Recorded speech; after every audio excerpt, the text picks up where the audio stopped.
Hello and welcome back. Today's the last round for this year and it's also the last episode of my series.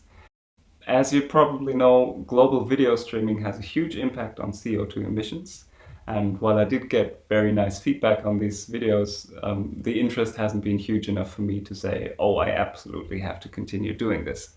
I went through all the sectors, got to know many cool ideas and greener ways of going about things, and I shared them all with you in a way that I felt comfortable with.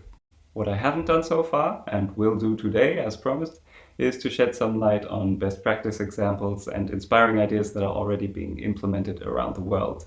I decided to focus on ideas and initiatives within the music field, and even here there's a mind-blowing amount of wonderful and potentially game-changing stuff already happening.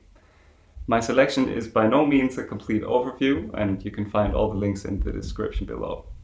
Perhaps the biggest point here, you don't have to be as big as Coldplay or Radiohead to make a serious impact. Check for inspirations here and then start today.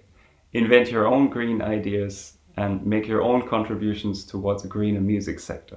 Let's make this happen together.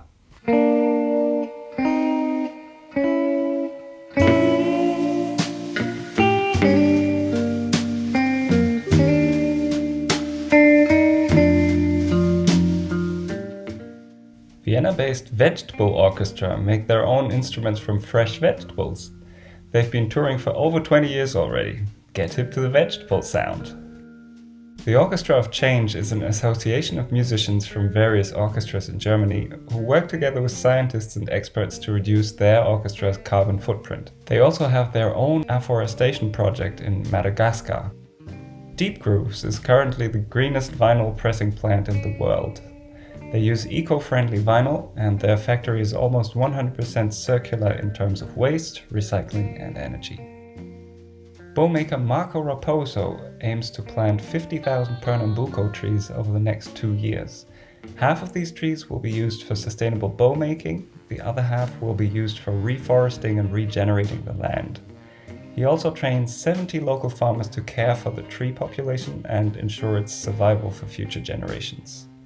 While this doesn't solve the big sustainability problem of instrument making, it is one of many steps in the right direction.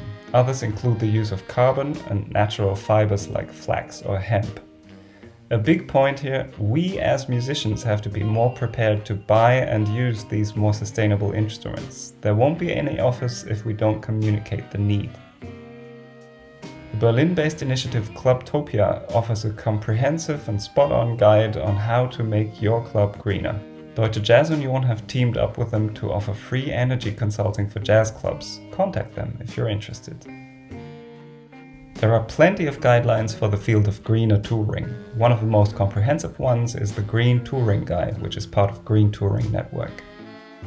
Talk about turning shit into gold. Finizio have invented a circular dry toilet system that recycles human excrement into high-quality fertilizer.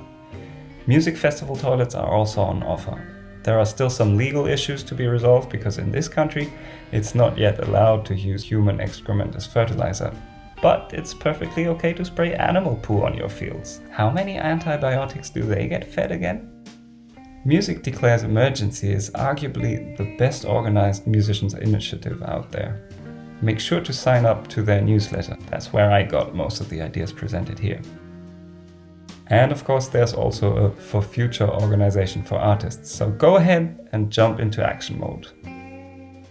If you're in the music business but you still have some money to spend, consider a donation to Brian Eno's Earth% initiative, where the money will be used to fund the most impactful organizations dealing with climate change. Are you feeling overwhelmed with all this? Don't know where to start? Need a helping hand? Call Berlin-based The Change & See. They know their way around in all things sustainable music business.